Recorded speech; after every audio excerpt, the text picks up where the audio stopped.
en una semana crucial en la historia de la humanidad. Recordamos durante todos estos días con lecturas, con oración, con apartarnos para Él lo que aconteció hace 2000 años en Jerusalén. Así es.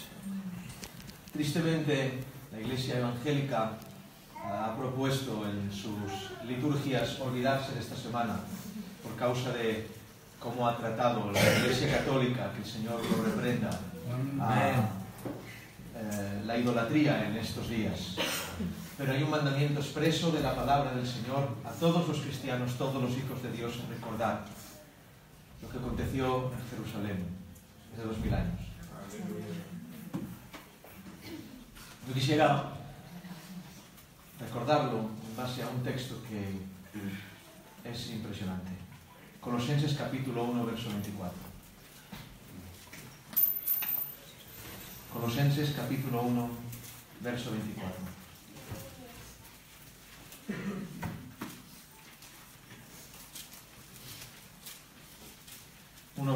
de Colosenses. Dice así la palabra del Señor. Bendito sea, Señor. Y ahora me gozo en lo que padezco por vosotros y cumplo en mi carne lo que falta de las aflicciones de Cristo por su cuerpo, que es la Iglesia.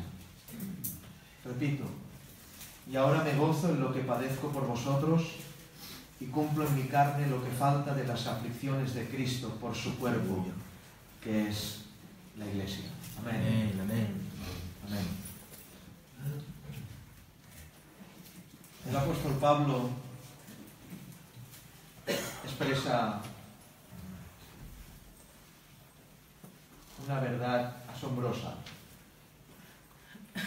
Pablo dice que recibe gozo,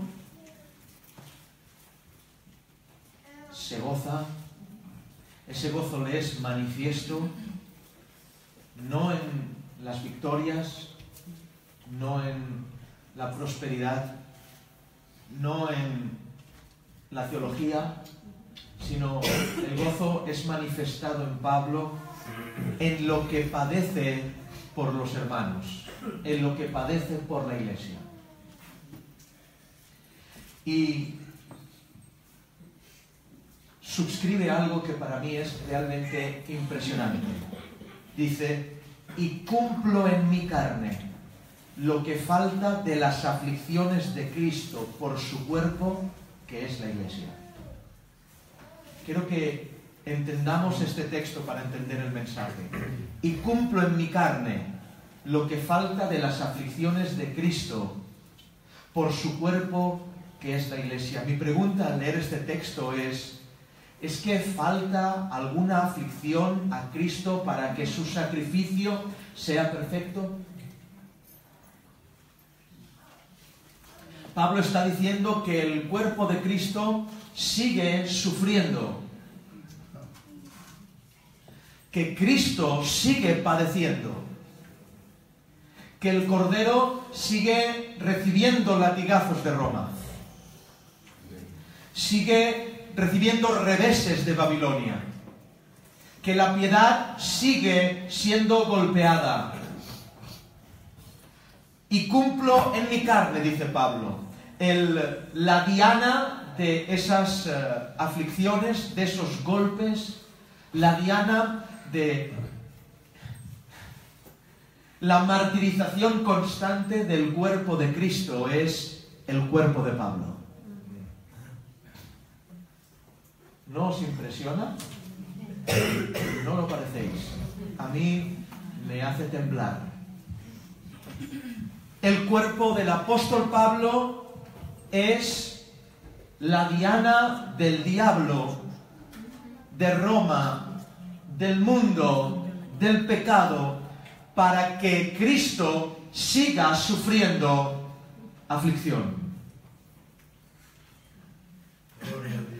Y dice que cumple en su carne lo que le falta a las aflicciones de Cristo por su cuerpo, que es la Iglesia. En otras palabras, Sí es perfecto el sacrificio de Cristo, pero mientras el cuerpo sigue en la tierra, Cristo sigue sufriendo. ¿Entendéis? La iglesia es el cuerpo del Señor. Luego, si la iglesia es el cuerpo de Cristo, ¿os creéis que Roma no la va a golpear? ¿Os creéis que Babilonia no va a ir detrás de ella? ¿Os creéis que el mundo no la va a sacudir? ¿Os creéis que Herodes no se va a burlar? ¿Os creéis que las mujeres de Jerusalén no van a llorar y ya está? Todo lo que le aconteció sigue aconteciendo. Aleluya. Todo lo que sufrió Cristo en el Calvario, mientras su cuerpo esté en la tierra, le falta aflicciones por su cuerpo, que es la iglesia. Podríamos terminar y ya orar ante esta brutal verdad.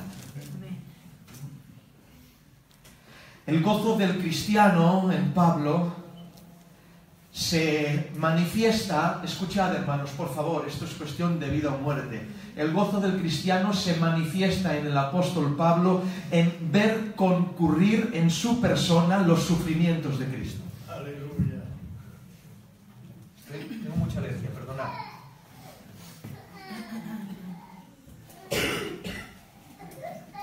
No ven.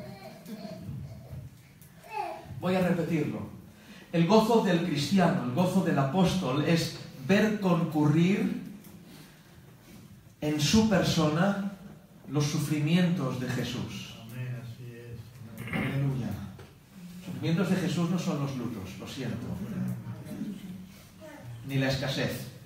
Es que estoy sufriendo, tomo la cruz, eso no es tomar la cruz. Los sufrimientos son otros. Es por eso que al final de la carta del apóstol Pablo a los Gálatas, tiene que decir el apóstol algo similar, semejante, y se coge de la mano al texto. Dice Pablo, de aquí en adelante, nadie me cause molestias, porque llevo en mi cuerpo las marcas del Señor. Y un peso, hermanos, en estos textos. Es decir, no me podéis molestar porque tengo teología, porque conozco las doctrinas de la gracia, porque sé predicar. No, hermanos, nada de eso, absolutamente. De aquí en adelante nadie me cause molestia, porque llevo en mi cuerpo las marcas del Señor. Las traigo, las marcas del Señor Jesús. Traigo significa en griego, es un verbo que se llama bastado. Y bastado significa alzado, levantado, cargado. Es decir, estas marcas me elevan. Aleluya. Llevo en mi cuerpo las marcas del Señor. En otras palabras, estas marcas son evidentes al mundo, estas marcas son evidentes a los ángeles, estas marcas son evidentes a la iglesia y estas marcas son evidentes a los demonios. Nadie me cause molestia porque traigo en mi cuerpo las marcas del Señor. Está diciendo, lo he conseguido. En otras palabras, lo que dice Pablo es que la paz del Señor reposa en mí porque tengo evidencias de que Él está en mí. ¿Cuáles son las evidencias? ¿De que lo sientes? ¿Cuáles son las evidencias de que usted está en una iglesia? ¿Cuáles son las evidencias de que usted sabe Biblia? ¡No! Las marcas son las evidencias que provocan mi shalom. Cuando dice marca, el griego es estigma, y significa estigma, cicatriz por causa de un servicio. Aleluya. Está diciendo Pablo, he servido y de ese servicio tengo cicatrices. Muy bien. Aleluya.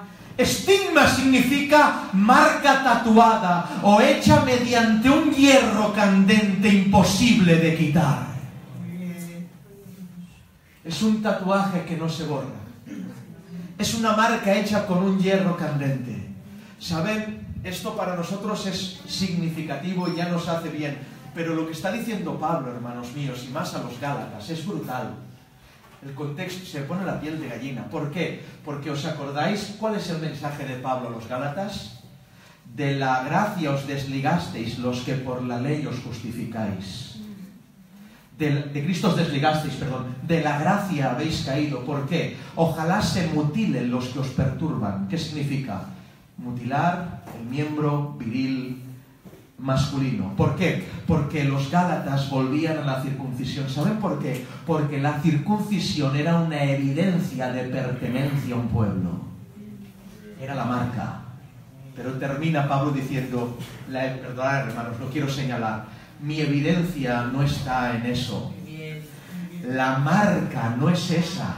Mi marca es los estigmas de Cristo. El tatuaje por su servicio. Está diciendo, no me sirve de nada mi circuncisión. Soy siervo de Cristo. La marca en el cuerpo que produce shalom al cristiano es tener en nuestro cuerpo, en nuestra iglesia y en cada uno de nosotros individualmente los sufrimientos de Cristo imputados.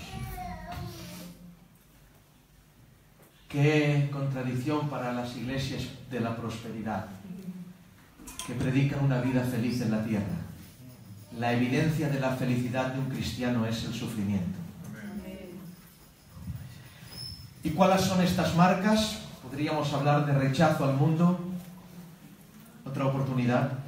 Yo hubiera dicho amén. Rechazo al mundo. Abnegación. Contienda permanente contra la religión. Advertencias sobre el infierno.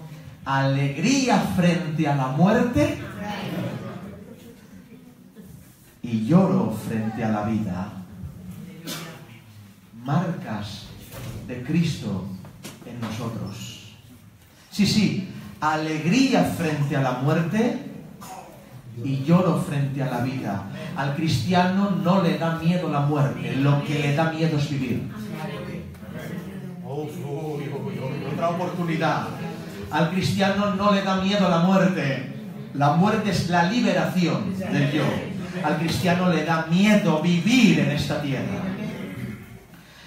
Solo podemos descansar como iglesia, escuchadme hermanos, y solo podemos descansar como individuos cristianos y decir que nadie nos cause molestias cuando estas marcas estén en nosotros. No cuando tengamos teología, no cuando formemos parte de una iglesia ni de una iglesia bíblica. Si no es bíblica ya alucina. Pero si es una iglesia bíblica, yo soy de una iglesia bíblica donde predican la verdad, donde la gente busca ni esto, ni formar parte del camino, no vale nada, hermano, nada, absolutamente. No cuando seamos cristianos nominales, sino cuando las marcas evidencien pertenencia. Otra oportunidad, sino cuando las marcas evidencien pertenencia. Amén. El apóstol Pablo le dijo a Timoteo, sí, Timoteo, y también debes saber que todos los que quisieran vivir piadosamente, todos, no significa unos sí y los otros no, todos los que quieren vivir piadosamente sufrirán persecución. Si usted no la sufre, no es iglesia.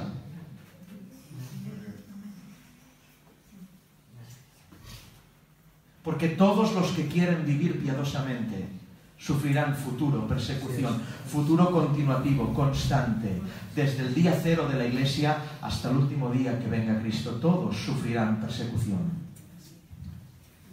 Tal shalom por las marcas, tal paz por esas marcas, podían apaciguar en Pablo los otros dolores de la vida. Aleluya.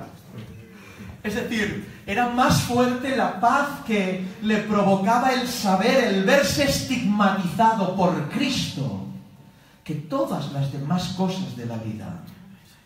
Porque estas marcas producen paz. Examine usted su cuerpo. ¿Tiene tales marcas? tengo que darle una buena noticia. La buena noticia es que vivimos en un tiempo y un escenario idóneo, sin igual, para que las marcas sean hechas en nosotros.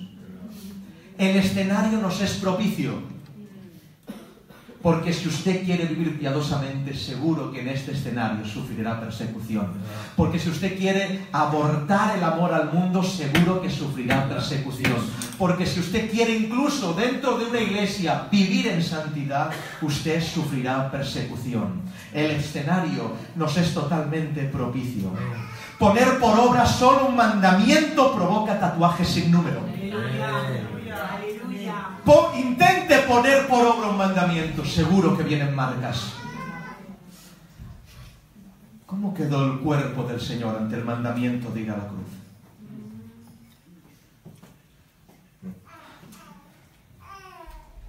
¿Cómo queda el cuerpo del Señor después de la flagelación ante aquellos hombres? Horacio, un historiador, califica tal castigo de horrible. Filón, otro historiador, dice que los flagelados se desvanecían en el patíbulo y expiraban porque no resistían y morían allí la gran mayoría. La gran mayoría, pero no él. Porque él llegó a la cruz. ¿Saben por qué, hermanos? Porque no hay ninguna tortura, por sangrienta que sea, que pueda matar al cuerpo sin pecado de Yeshua, el Mesías. ¡Otra oportunidad! Porque no hay ninguna tortura, por sangrienta que sea, que pueda matar al cuerpo de Jesucristo, el Mesías. Recordemos, y que suene la frase: ¡nadie me quita la vida! ¿Qué estás diciendo, pastor? Te lo voy a repetir. La capacidad del pecado de debilitar al ser humano no actuaba en él. En él actuaba su impecabilidad y su imposibilidad de morir. Gloria a Dios. Él poseía un cuerpo sin pecado que, escucha, milagrosamente murió. No. Otra oportunidad, ¿no lo entendéis?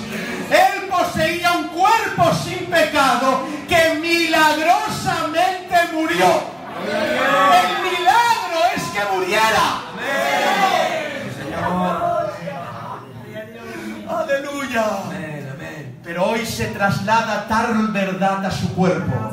Repito, él poseía un cuerpo sin pecado que milagrosamente murió, y hoy el cuerpo es un montón de pecadores que milagrosamente no mueren.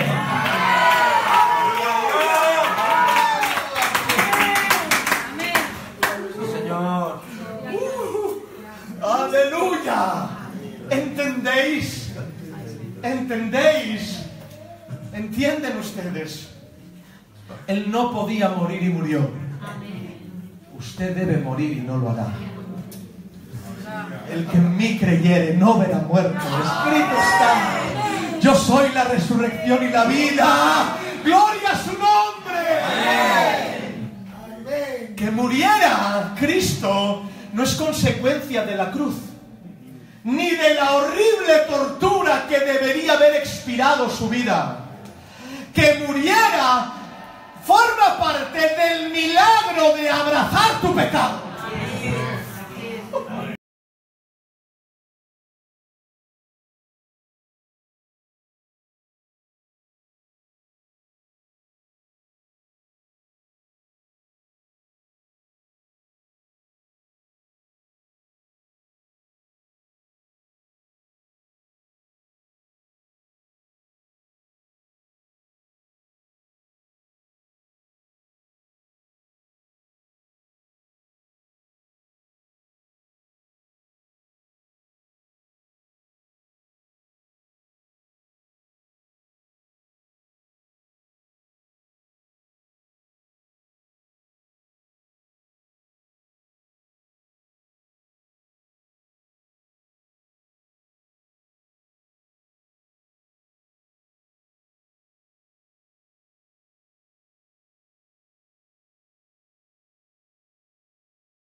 con el pueblo y el pueblo no grita crucificadle.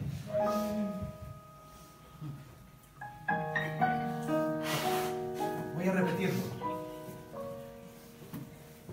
¿Le grita el pueblo a usted crucificadle?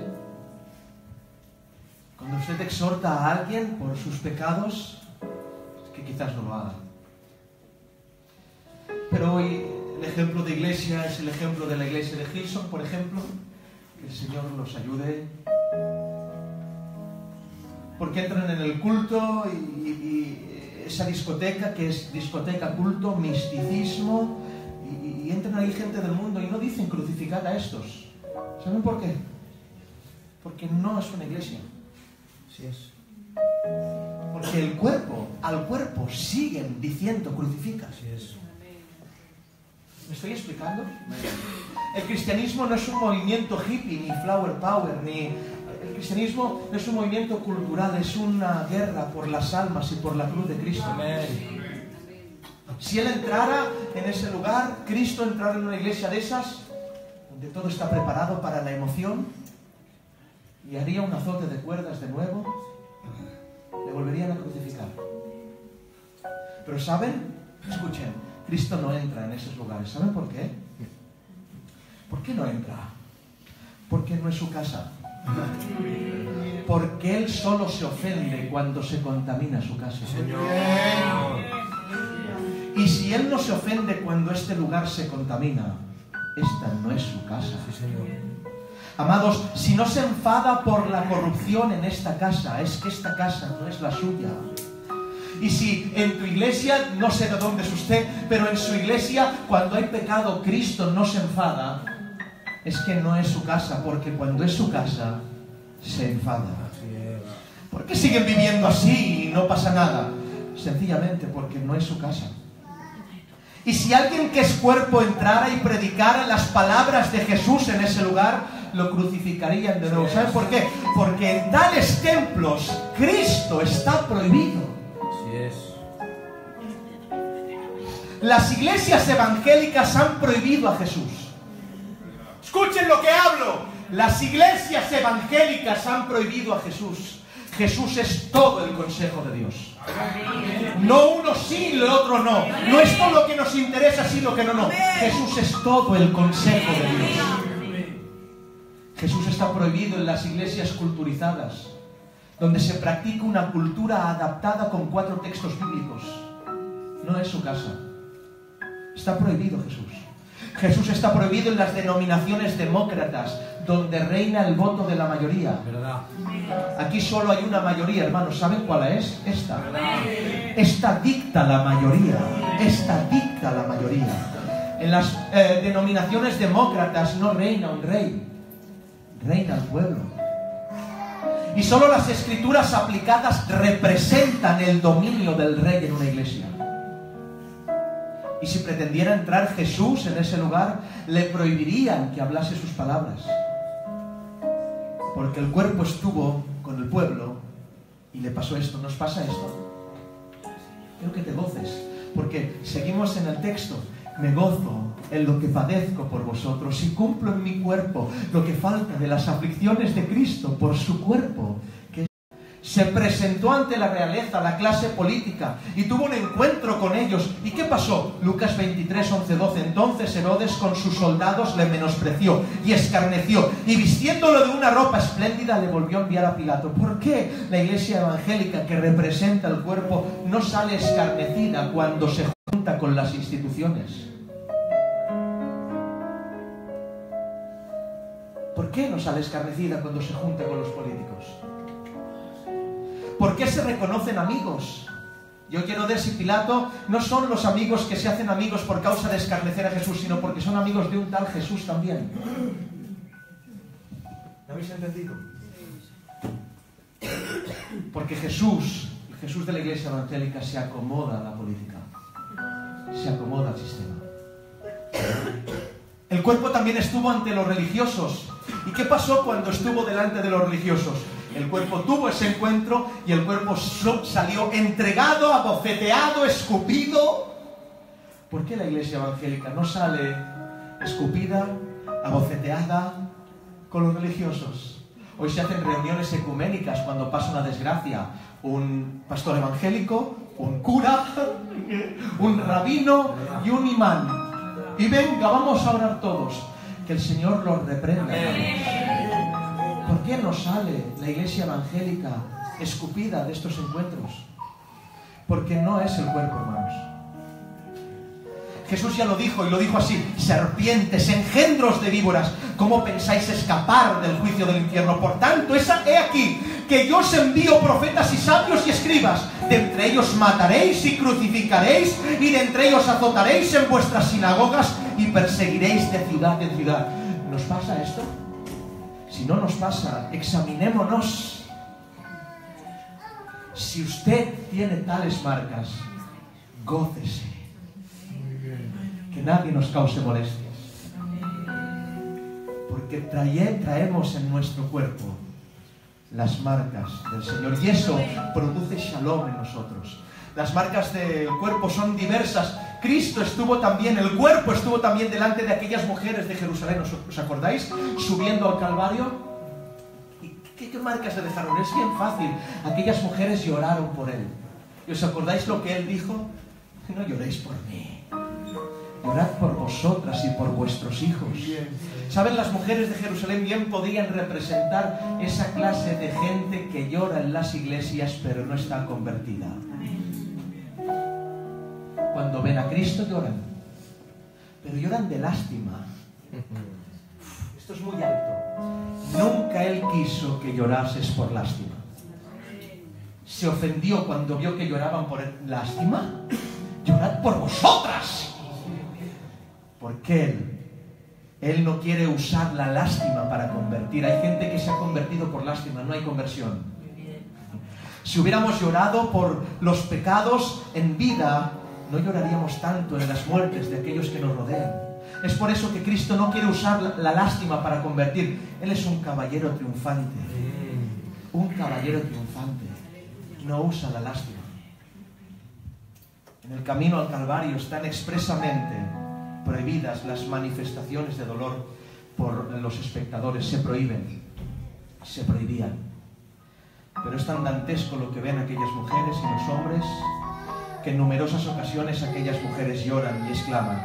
Pero es allí, justo allí, el cuerpo torturado, una sola llaga, jadeante, coronado de espinas, sin poder apenas respirar, que Jesús, vuelto a ellas, les dice: porque aquí vendrán días en que dirán bienaventuradas las estériles, y los vientres que no engendraron, y los pechos que no criaron. Entonces comenzarán a decir los montes: caed sobre nosotros, y a los collados cubridnos. Porque si en el árbol verde hicieron estas cosas, en el seco, ¿qué harán? En otras palabras, Cristo siguió predicando. Amén. La lástima no le venció, porque hay quien se autocompadece. Cristo no. Cristo no se dio lástima a sí mismo. Esa no es una marca, hermanos, Hay gente que, pobre de mí, mira lo que estoy pasando. Cristo no es así. El cuerpo no es así. El cuerpo no se da lástima a sí mismo. El cuerpo sigue predicando, sigue predicando, sigue predicando. Y ese cuerpo tuvo un encuentro con Roma. Y el cuerpo delante de Roma queda flagelado, herido, humillado, y después de estar con Roma, es ese sistema religioso. ¿Cómo es que la iglesia de hoy día sale del contacto con Roma pletórica? Porque la iglesia es Roma. Porque la iglesia se ha vuelto un sistema religioso. Pero Roma afila sus látigos en contra del verdadero cuerpo. ¡Escucha! ¡Escucha! Roma al día de hoy sigue afilando sus látigos contra el cuerpo. ¿Y dónde van esos golpes? A las espaldas para desestabilizar la carga. ¿Quién soportará la carga con una espalda herida? El cuerpo, hermanos. El cuerpo sigue soportando carga con espalda herida.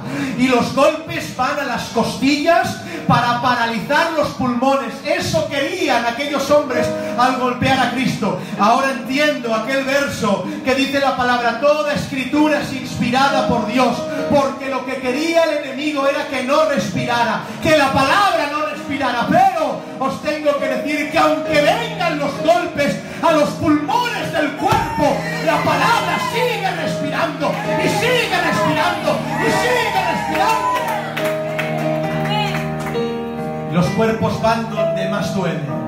Hay cinematográficamente una imagen un poco así distorsionada. Cristo en el patíbulo estaba desnudo, y donde más le golpearon es donde más duele. Creo que sobran las palabras en las partes más sensibles del cuerpo. ¿Saben por qué? Porque ahí está su simiente. Pero a pesar de esos golpes, la simiente de Dios permanece en el cuerpo, y el cuerpo no puede pecar. Escrito está. Sigue el cuerpo.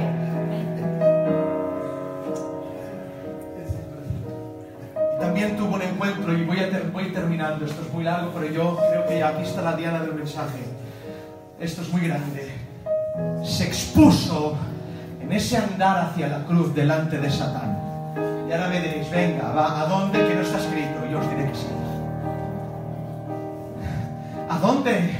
Con Herodes, con Pilato probablemente, que debería estar por ahí, mirándole, observándole, viendo cada movimiento, cada palabra que decía. Luzbel, el ángel caído, aquel que fue desterrado del cielo, que quiso ser igual a él, pero no lo consiguió, nunca. Y allí estaba vigilándole de cerca, y viendo que los golpes no le hacían, hermanos míos, desistir de ir a la cruz, viendo que la conversación con Pilato no le hacía desistir a la cruz, nada hizo desistir a Cristo de que fuera a la cruz. ¿Dónde aparece Satanás luego? ¿Dónde? Hermanos, lo había leído, bueno, tantas veces lo habré leído, hasta que me di cuenta de algo glorioso. ¿Cuándo? ¿Dónde? ¿Dónde tuvo el cuerpo un encuentro con el diablo? Nunca lo había visto hasta ahora, y hasta que no lo volví a leer. Dice la Biblia, Lucas 23:39, y uno de los criminales que estaban colgados lo insultaba y decía: si tú eres el Mesías, sálvate a ti mismo y sálvanos a nosotros. ¿Saben qué significa esto? ¿No suena esta forma de tentación? Esta forma de tentación estuvo años antes en un desierto. Si eres el Hijo de Dios, haz esto. Si eres el Hijo de Dios, haz lo otro. Si eres el Hijo de Dios, la forma tentativa del diablo, que la Biblia dice en Mateo, cuando terminó Satanás de tentarle y Cristo venció, dice, se apartó de él por algún tiempo, pero vuelve el diablo a aparecer. ¿Saben? El diablo vino al desierto a ser la solución del hambre de Cristo. ¿Estáis aquí? Voy a repetirlo. Vino al desierto a ser la solución del hambre. Di que estas piedras se conviertan en pan. Si eres el Hijo de Dios. Y ahora en la cruz viene a ser la solución a su dolor. Desciende. ¡Madre mía, hermanos! ¡Madre mía! Al final, cuando ya no hubieron tentaciones que probar en vida, Satanás, cuando agotó casi todos los recursos, atención a esto, el diablo se sube a la cruz con Cristo. Y subido ante él, le provoca la mayor tentación. Desciende. Desciende. Desciende. Era el último recurso del diablo. El último recurso de Satanás en este tiempo.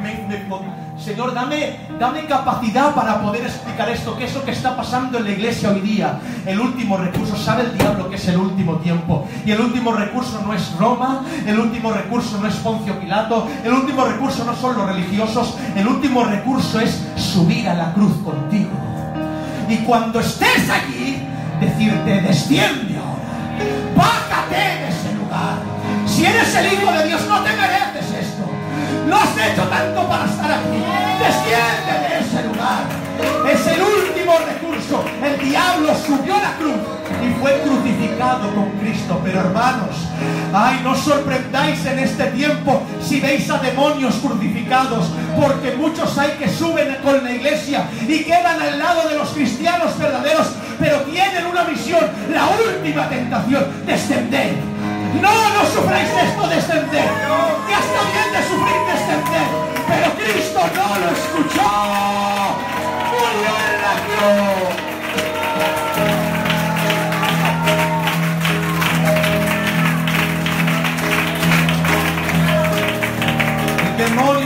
subirá a la cruz para hacernos bajar. Sabe estar en la cruz para hacernos bajar de ella.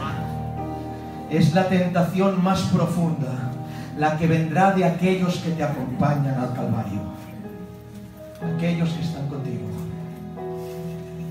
Subir al monte para hacerte bajar de él. El diablo sabe estar en la cruz sin morir arrepentido. Los religiosos también suben a la cruz. Hoy día han entendido, hermanos, que es la manera de hacer pecar a los cristianos. Subirán con la iglesia, pero no serán arrepentidos, no se arrepentirán. El diablo sabe estar en la cruz para desacreditar al verdadero. Hay un mover teológico perfectamente orquestado por Satanás para parecer cuerpo, pero no lo es. Predican la verdad sin morir por ella. Han subido a la cruz, pero no quieren morir. Estáis aquí, estáis escuchando lo que digo. Son solo teoría, no hay práctica. Una de las evidencias de la falsedad es que los de la verdad no se quejan de la cruz. Fijaros que el de la derecha no se quejó. Eso es un milagro de que alguien vea que merece una cruz. Mirad, esa es la evidencia de un salvo. Sí, Señor. Para si os hacéis preguntas de quién es salvo y quién no, si el que está en la cruz no se ve que no se merece ese castigo, no lo ha salvado el Señor, no hay esa luz en él. Porque aquellos que subimos al Calvario creemos con todo corazón que nos merecemos ese castigo.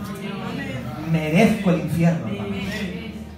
Si usted no cree que se lo merece, no ha amanecido la luz, en mí ha amanecido. Creo que merezco el infierno. Y Cristo, cuando este hombre poseído, sabiendo tirar esa saeta desde el desierto, aquel día, y ahora vuelve a la cruz con la misma tentación, si eres el Hijo de Dios. Cristo no responde ante las injurias, pero hay uno que sí que responde. Uno que en aquel día se hizo cuerpo. Mi pregunta es, ¿está respondiendo usted? ¿Está respondiendo a este que hace que se baje de la cruz? Estás condenado. ¿Le está diciendo usted a este que está condenado? Termino. ¿Responde así la iglesia de hoy, el cuerpo de Cristo, a los farsantes? ¿Les llama condenados? Quizás si le llama condenados se arrepienta. Pero como no llamamos condenados porque queremos ser amigos, queremos tener amigos, no queremos ser cristianos. Y no queremos hacer daño. Es que si esto hago daño. No, nunca predispongas, nunca sujetes la verdad a poder hacer daño o no. Nuestro mandamiento es hablar la verdad. Así es. Es por eso que Cristo no respondió el malhechor, que en aquel día se hizo cuerpo. Y último, ese cuerpo estuvo en contacto con la muerte y tuvo un encuentro con ella. ¿Y cómo fue? Es tan fácil, la última parte. La muerte fue subordinada y humillada ante él. Primera de Corintios 15:55. ¿Dónde está, oh muerte, tu aguijón? ¿Dónde está, oh sepulcro, tu victoria? Oseas 13:14. De la mano del Seol los redimiré, los libraré de la muerte. Oh muerte, yo seré tu muerte y seré tu destrucción. ¿Cómo es que el miedo a la muerte domina la iglesia hoy? Otra oportunidad. Es muy hondo lo que estoy hablando, hermanos. ¿Cómo es que el miedo a la muerte domina la iglesia hoy? ¿Qué es esto? ¿Qué clase de circo estamos viviendo? La muerte se subordina ante el cuerpo. Lo creo. Hoy se ora más por las enfermedades que por arrepentimiento. Escrito está, dijo el Señor, ¿cómo obraba el cuerpo ante estas situaciones? Escrito está, y no temáis a los que matan el cuerpo, dijo el cuerpo, mas el alma no pueden matar, temed más bien aquel que puede destruir el alma y el cuerpo en el infierno. Pero hoy tememos las enfermedades. Mi niño enfermo, que no esto.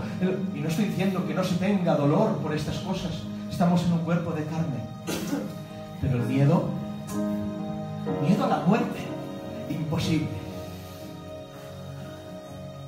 Si pudiéramos terminar este sermón diciendo que los 4 evangelistas que hemos intentado leer estos días expresan la tortura,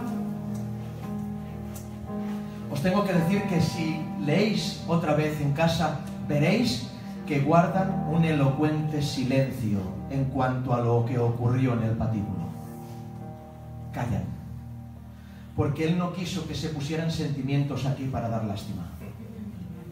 Él quiso que se escribiera un relato perfecto, periodístico, casi científico. Es como que Mateo, Marcos, Lucas y Juan suplicaran a que Dios les permitiera no dar detalles. Pilato, al ver la víctima, buscó compasión del pueblo, pero sorprendentemente aquella sangre de aquel hombre les irrita, no les aplaca. Encolerizados, frenéticos, imponen su exigencia gritando: crucifícalo. Pilato busca en el Cordero ahora un salvaguarda para soltarte. ¿No sabes que puedo soltarte y crucificarte? Que tengo autoridad. Pero él, recordad, Juan, cómo lo habla. Dice: ninguna autoridad tendrías si no te fuere dada de arriba. ¿Saben qué estaba diciendo? Y ahora sí termino. Estaba diciendo: todo poderío humano es temporal y relativo, y participa de la absoluta autoridad de mi Padre.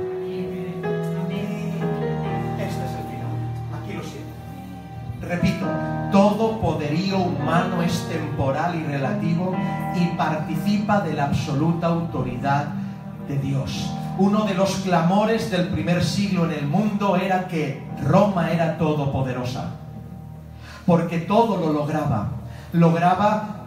Podía con Germania, podía con Hispania, pudo con Israel, puede con los bárbaros, pero no pudo con un carpintero, hermano. No pudo con él. Tengo autoridad, ninguna autoridad tendrías. El Señor estaba diciendo: Roma no es todopoderosa.